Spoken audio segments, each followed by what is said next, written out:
It was not in Mexico City or Bolivia. Tapia treated it as though it was in Cancun. Harold, how do you have it scored through 3? Okay, Jim. 30-27, 3 rounds to nothing. Marco Antonio Barrera. Jim, he's winning this fight on clean punching with that left jab. But Jim, if we always talk about the 4 points in which the judges score. Watch Barrera. This is effective aggressiveness. He's the aggressor, and while he's coming forward, he scores punches. Pace has slowed here in the 4th round as Johnny Tapia seems to try to figure out answers for what to do about Barrera's attack, and Barrera just watches to see which adjustments Tapia is making before resuming the attack. You give up a title to fight a man like Tapia has done, you're going to have to get out there and fight. No doubt about it. You can't try to box this big, tall guy with a good enough jab. You got to fight. Make him start fighting you back.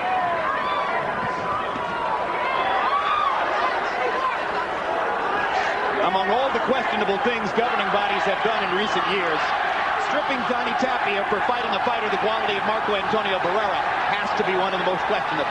This is a great fight for fans. Good left hook to the body by Tapia. Okay, let's box. Once again, Barrera is playing this cautious game, allows this guy to get him into the rope, bang on him, evenly aggressive.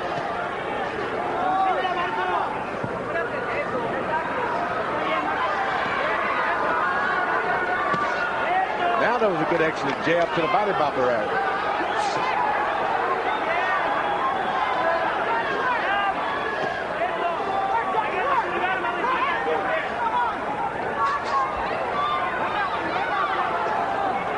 Well, after coming out and throwing 93 punches in the 1st round, Barrera has become exceedingly patient here in the 4th.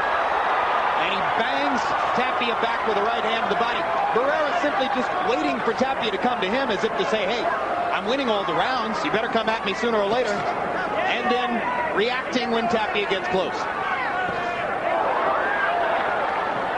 It just shows how much Barrera can do in the ring. We know he can brawl. We know he can move forward. He's showing us now that he can fight while he's moving backwards. And he's pot-shotting Johnny from the outside, then ripping the body when he comes in close. Tapia just can't get past that left jab.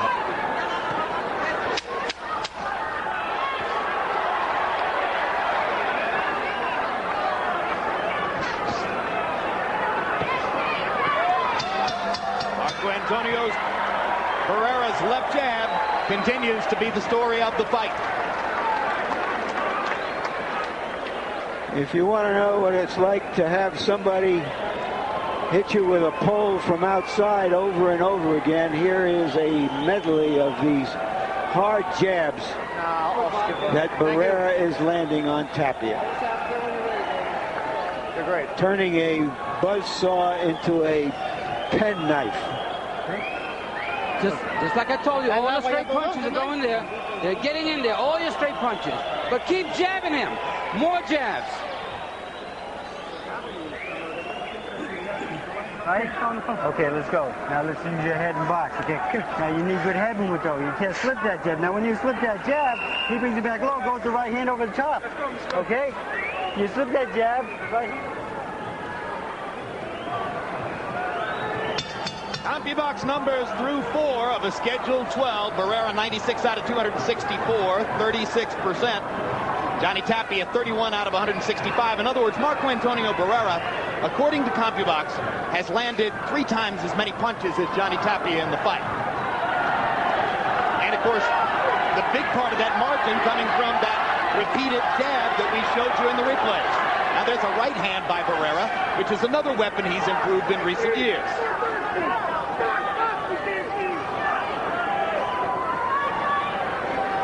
Boy, you fight a tall guy like Barrera, and he keeps his hands up. It's just too many things to overcome just to land one shot. All right. Johnny's face is starting to get nicked up in a variety of areas. Now he tries to unload his own jab, maybe see if he can establish a better tempo against Barrera.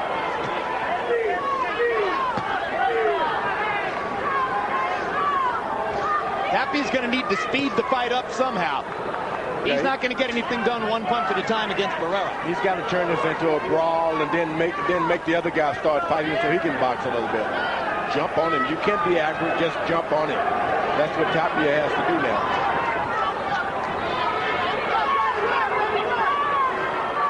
You try to wait and bob, you weave yourself into there, you're just going to get hit with that jab. Just jump on him. Larry Merchant mentioned how Johnny Tapia has waited through his long career, 56 fights before tonight, before getting this first seven-figure paycheck. For a long time, it looked as though this first big paycheck would come against Prince Nassim Hamed.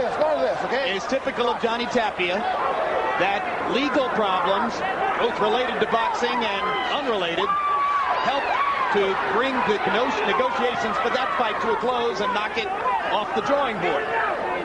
When Tapia came back and said to his wife, Teresa, I'm going to fight Marco Antonio Barrera instead, Teresa said, oh no, that man hits too hard.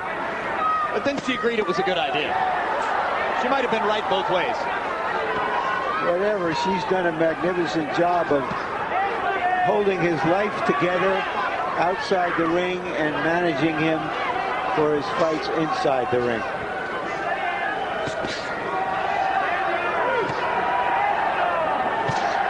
But right now, as we approach the midway point in this fight, Teresa better get the rally monkey out for Johnny Tapia. When a guy's fighting like this, that's why you need an experienced corner that's dedicated to telling you, remember what we did last time when the guy out-jabbed you? He doesn't have that. Well, he's never faced a fighter like Barrera. He doesn't have a corner that kind of reminds him of certain situations. Johnny Tapia has never been dominated in a boxing match the way he was in that round. Okay. If you're a Tapia fan and there are millions, that was tough to watch. Okay.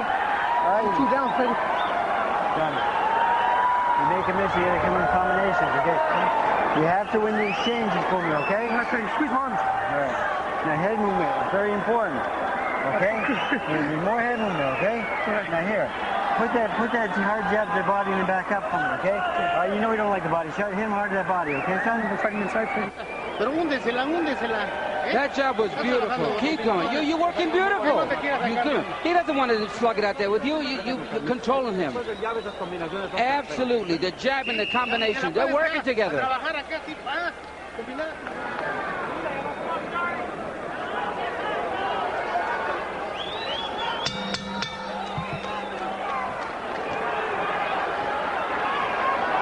Round 6 of a scheduled 12 between Marco Antonio Barrera and Johnny Tapia. And you can see that on Harold Letterman's card, it's whitewashed so far with Barrera winning every round. For a while, it looked as though Tapia was starting to get into a little bit of a rhythm, but the last 2 rounds have been one-sided. Barrera's long jab continuing to dominate the fight. Tapia, if he want to get back into this fight, he's got to start landing a lot of shots to the body. I mean, go body crazy. Make Barrera drop his hand so that he can get him protecting himself. He hasn't done anything to make Barrera bring his arms down yet. You can't get into the fight again like that. There you go with the right to the body. Left, right, left. Keep it up. Almost as though he heard you, George. Biggest rally of the fight for Tapia, as finally he decides to just make it a war and lands uppercuts against Barrera. And pays for it right there, but comes back. This is a fight that Tapia can do some damage in. This is what I was talking about. Tell us about his gym.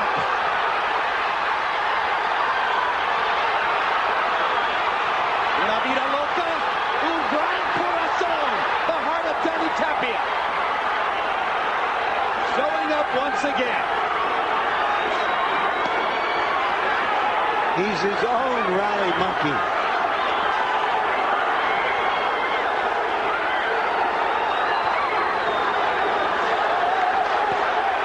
Tapia seems to have taken Barrera off guard a little bit here. Now Barrera starts to come out of his shell. Tapia goes down, and Jay Nady says it's a slip, not a knockdown. Jay Nady, who was tremendously helpful to Barrera's chances of beating Morales in their second fight when he ruled a slip.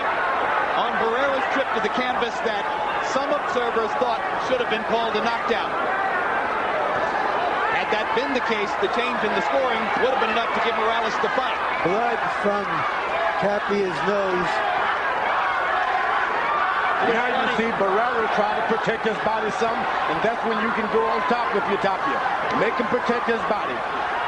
The hands are down near the chin now. Barrera trying to get back into his jab rhythm. Tapia driving forward, and he nails Barrera with a right uppercut inside. Shakes his hand and then attacks it. Go down! Don't do it! Don't do it! Box! Tapia having a continuing conversation. Barrera lands an uppercut. Tapia is alive and awake in Las Vegas. That conversation was with fists.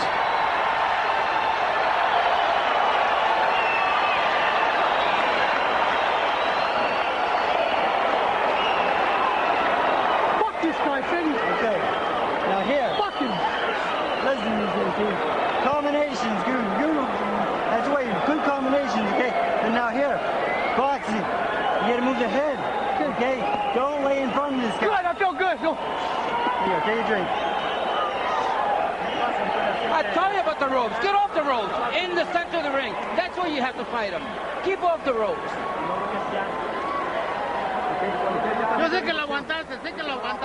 Barrera scoring punches and points by getting, Tapia by scoring punches and points by getting Barrera on the ropes.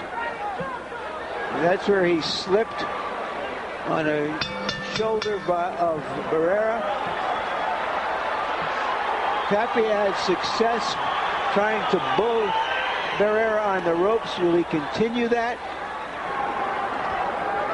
Because he took some severe punishment on the inside. Harold Letterman, the sixth round appeared to be Johnny Tapia's best. Did you give it to him? Absolutely, Jim. 59-55. 5 rounds to 1, Marco Antonio Barrera. Jim, for 5 rounds, this was a very easy fight to score. Marco Antonio Barrera's left jab. In round 6, for 2 minutes, Johnny Tapia used his tremendous experience and didn't let Barrera get off those ropes. No matter what Marco did, he couldn't get off. And Johnny Tapia beat him up on the ropes. And you heard Rudy Perez in Barrera's corner saying, get off the ropes. You've got to fight him in the center of the ring. This was the first round that Barrera corner actually argued and jumped on him. Made things exciting in the corner, so that means they don't like what's happening. Normally, they're one of the calmest corners in the sport under any and all circumstances. You can make that corner get excited, then the fighter can panic as much. Johnny, watch your head! Watch your head!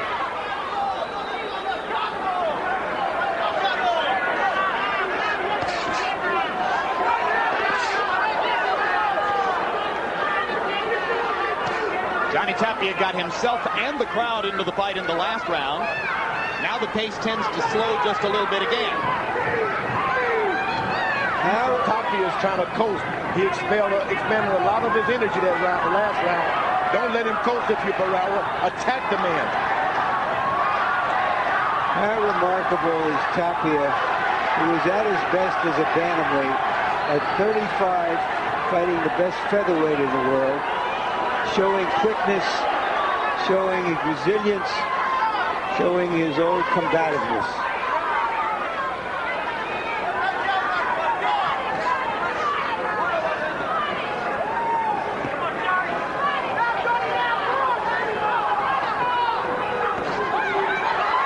Hard right hand by Tapia. Hard right hand by Barrera. Bucks. They touch gloves for the 3rd time in the round. You know, the referee is doing a good job. He's commanding his fight with his voice. Hasn't had to put his hand on these guys at all.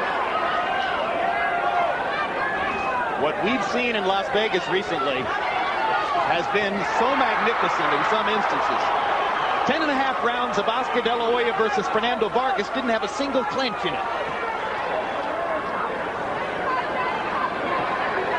And there hasn't been a clinch here either. Stop! Before that one.